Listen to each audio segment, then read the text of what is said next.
Well, I think we're going to go ahead and get started. Let me just introduce myself. I'm Dawn Lindsay. I'm the new president of Anne Arundel Community College. Very proud to be affiliated with this amazing institution. Very happy to be home. Maryland was home for me until 1994. And I couldn't have asked for a bigger dream to come true for me, which was the opportunity to come back and lead Anne Arundel Community College. Anne Arundel is truly one of the 20 leading colleges for community colleges in the United States as part of the League of Innovation.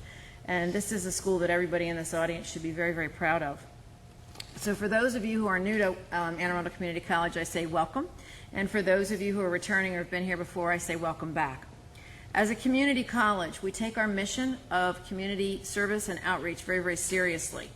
This college belongs to the communities that we service, and as such, we serve as a resource for education and critical thinking. Tonight, we're hosting the Congressional Candidate Forum for Maryland's 3rd and 4th districts. We are happy to provide this venue to the community and to our students. It certainly gives them an opportunity for the students that are in the audience to learn a little bit more about civic involvement. We believe the partnerships are critical to the success of the college. It's one of the things that I think Anne Arundel Community College has been particularly proud of. And I'd like to say that this evening is a collaborative effort between our Center for the Study of Local Issues and the Annapolis-Anne Arundel Chamber of Commerce. I'd like to introduce Professor Matt Yazel, who's going to be the moderator for this program and who is in our psychology department. So thank you and welcome.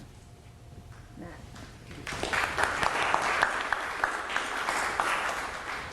Thank you, President Lindsay. My name is Matt Yazel. I'm the chairperson of the Psychology, American Sign Language, and Sports Studies program here at the college.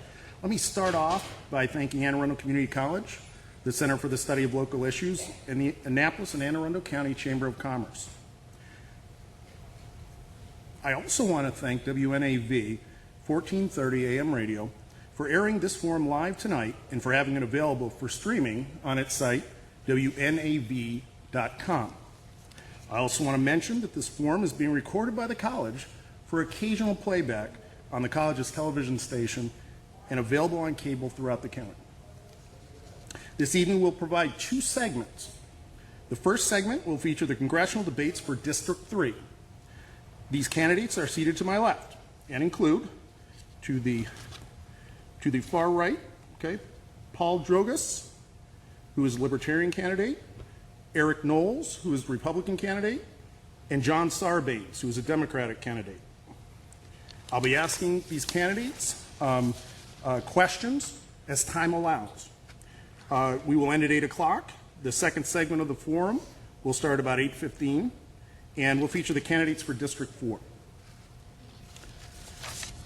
Each candidate will be allowed a 2-minute opening and a 1-minute closing statement.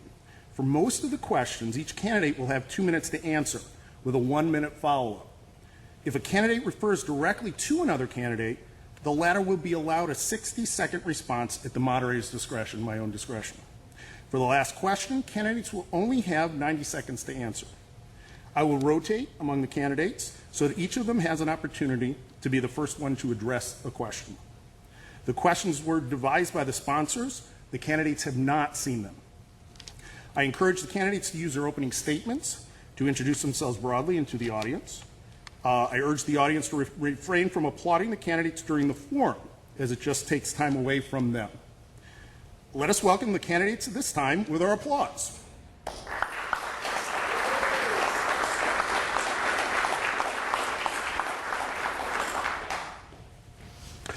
We want to provide an opening statement first with Mr. Drogas, and we'll proceed from Mr. Knowles and Mr. Sarbanes. Mr. Drogas. Well, I want to thank everybody for coming out tonight. I also want to apologize ahead of time. I've been a little under the weather for the last week, so if my voice starts to give out, if you put your hand up, I'll try to raise my voice up a little bit more. I am a computer programmer. I live in Pasadena, Maryland, which is in the district. At least half of it is in the district. I am a father of 4. And basically, I decided to run because I didn't like where the government was going, and I felt that I could make a difference.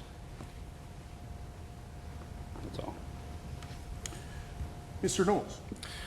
Hi, I'd like to also thank everyone for being here tonight. It's great to be back where I went to school. I have one of my professors actually in the audience, and it's a great honor to be here to speak amongst you all tonight. I am also a father. I'm a father of one beautiful daughter. Her name is Reagan, and she is my reason for everything that I do. But my reason for running is because I'm an Air Force veteran, and because of such, I have an obligation to uphold my oath to defend the Constitution against all enemies, foreign and domestic. So it started out with me in the Air Force turning wrenches. It ended up with me going back to school to learn, the functions of government. It took me actually reading my Constitution several times over to really understand what that oath that I swore meant. But now it's come down to me running for office. Fun fact is that when I was last going to school here in 2010, I actually ran for governor. So I think I was probably the first student ever to be here on this campus to run for an elected office, especially the highest elected office in the state and the highest on the ballot at that time. So also, I'd like to thank my two opponents because it has been an amazing time for me, and I think this is going to be our last forum that we're going to have a chance to all sit down like this. So I'd like to actually personally thank Paul and Mr. Sarbanes. I did not bring anything for you, Paul, but I did bring something for you, Mr. Sarbanes. I got you a present, sir. I have to admit, I'm a little bad with surprises, so it is a Constitution, so that we can know that now we are going to argue on the same page all the time. So with that said, let's have fun tonight. Mr. Sarbanes. Thank you. I want to thank the college for co-hosting this, and I also want to thank the Annapolis and Anne Arundel County Chamber of Commerce. I want to welcome President Dawn Lindsay back to Maryland. We're thrilled to have her. I had the chance last week to visit with her a little bit and hear about the terrific resources of this community college, which are very familiar to all of you in this room. It really helps to drive the engine of the economy here, not just in Anne Arundel County, but in Maryland, and is a model to the country. So we're very, very proud of Anne Arundel Community College. I also want to give a shout out to WNAV, which does a terrific job in terms of reaching out in the Annapolis and Anne Arundel County area to provide the citizens of this county with good information about what's happening that affects their lives. I too want to thank my colleagues here on the stage. We've had some very spirited exchanges over the last weeks and months, and I think we've presented a good set of contrasts for the audiences that we've appeared before. I'm very focused on the importance of making sure that building the American dream, rebuilding the American dream is at the center of our focus as elected officials. And I think the best way we do that is we continue to invest in the infrastructure of our country. And that doesn't just mean physical infrastructure, although that's critical, rebuilding our bridges and tunnels and highways and public transportation systems. It also means investing in human capital, which is what happens here at Anne Arundel Community College, investing in education and innovation and technology, which is really what creates the skill sets that can take advantage of those economic opportunities going forward. It means investing in a sustainable environment. And as people who care deeply about the Chesapeake Bay here in Maryland, we understand the value of that. So those are the things we do to rebuild the American dream. It's what I'm committed to, and I look forward to tonight's proceedings. Thank you. Thank you all.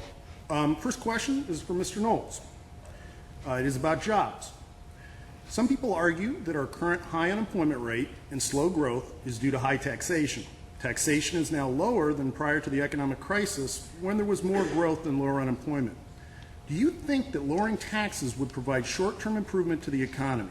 And if you believe there are other causes to the slow economy, what are these causes, and what would you propose the federal government do to stimulate the economy? Well, I do believe that lowering taxes will help to stimulate the job market as well as the economy. There's never been a period in our history where raising taxes has caused more revenue to the government. I challenge any of my opponents to bring up a time when that has been the case.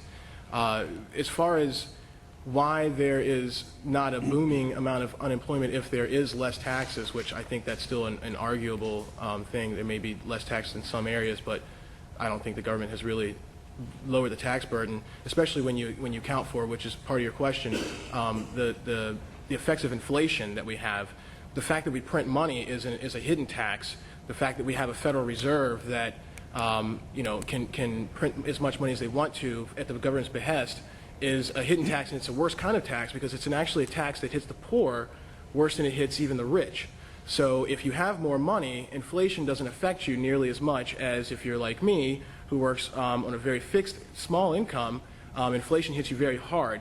So these are some of the effects that I think actually, all employers have to take into effect, whether they do it consciously or subconsciously, to know whether they're going to expand their business or not. Let's face it, we have $16 trillion debt and a government that prints, out of control, borrows out of control, and is going to, continue to force us to have to pay this debt one way or another. As the inflation goes up, we're going to pay it in our gas prices, we're paying in our food prices, we're going to pay it in our health care prices, all across the board. And instead of addressing this, we want to address, how we're going to how the government's going to do something to invest in the economy to make it better. Well, the fact of the matter is the government has never created a wealth-producing job, not once. It has created jobs. It can take from one, it can give to another. But that's not going to produce any wealth in this nation. Same question, Mr. Sarbanes. Thank you. Well, the basic question is here is what do we do to get the economy going to maintain what has been a stubborn recovery? I think we are in a recovery, but we have to make sure that accelerates. My view is we approach this in a balanced fashion. I don't think we want to raise taxes on the middle class and working people. We don't want to increase taxes on small businesses. I think people at the very top of the income scale are in a position to pay a little bit more, and that can help on the revenue side. But you can't cure the deficit, and you can't get the economy moving just by looking at the revenue side. You have to also find savings in the federal budget, and that's an important priority that we need to focus on. You also have to maintain critical investments, because the fact of the matter is you can't grow an economy if you're not investing in education, if you're not creating jobs by investing in infrastructure and some of the other things that I mentioned at the outset. So the goal in reducing this deficit, getting our fiscal situation in hand, is to have a balance between finding revenues where it's fair, investing in things like education, technology, innovation, frankly the kinds of things that are happening right here at the community college, and then also looking for savings. I'm outraged at the fact that we continue to send $4 billion of taxpayer money in subsidies to the oil and gas industry, even though that industry in 2011 posted among the top 5 companies, posted profits of $137 billion. We need to get rid of those tax subsidies. Unfortunately, and maybe we'll get to this topic later, they have a lot of sway on Capitol Hill because they spread a lot of money around, and that's why I think one of the things we also need to do is address this issue of big money in our politics. Mr. Drogas. Well, the question was about jobs. And personally, I don't think the federal government is in the business of creating jobs. I think that the best thing that the federal government can do to promote the economy is to get out of the way. Lessen regulations. In our current tax structure, you need to create some stability. Right now, most companies are afraid to expand simply because they have no idea what's going to happen next week. You have Obamacare coming, and they have no idea what the impact of that is going to be. You have, our president is trying to promote increasing taxes on individuals that make over $250,000, but what he neglects to talk about is the fact that most small businesses submit their taxes as individuals, and basically you're talking about businesses that make, maybe just over $250,000. So if they're getting taxed at a higher rate, how can they invest in expansion? How can they invest in anything? I don't want to get too much into the taxes, but I personally think that the tax code as it is needs to be thrown out, and we need to move more to a fair tax. 1 minute rebuttal, Mr. Knowles. Just I want people to keep in mind this. As anyone who comes before you and tells you that we have to invest, we have to invest, we have to invest, these sound like great ideas. They play to our emotions that, yes, we need to be able to give everyone everything. And I wish that I could give everyone everything personally. But you have to ask yourself this question. This was the best question from the debate last night, was where are you going to get the money? Okay? Where's the money going to come from? We're sitting at $16 trillion debt. So every time someone tells you they're going to give you something else, you have to ask them, where are you going to get the money? And the truth of the matter is, we're not going to tax you for it because that will cause an outrage. We'll probably borrow it and we'll put it on our children's back, or we'll flatly print it and do a silent taxation that's going to hit the poorest people the fastest. Mr. Sarbanes. Well, we can find some revenues. I mean, I don't think we ought to increase taxes on middle-income Americans, but I think people at the higher level have benefited from a very, very low tax rate for a long time now. And they're in a position, if you look at the wealth that's being accumulated at the top end, they're in a position to contribute a little bit more. Now, I don't want to, some of that has to go to deficit reduction, but some other portion of those revenues, I think, can go to maintaining some of these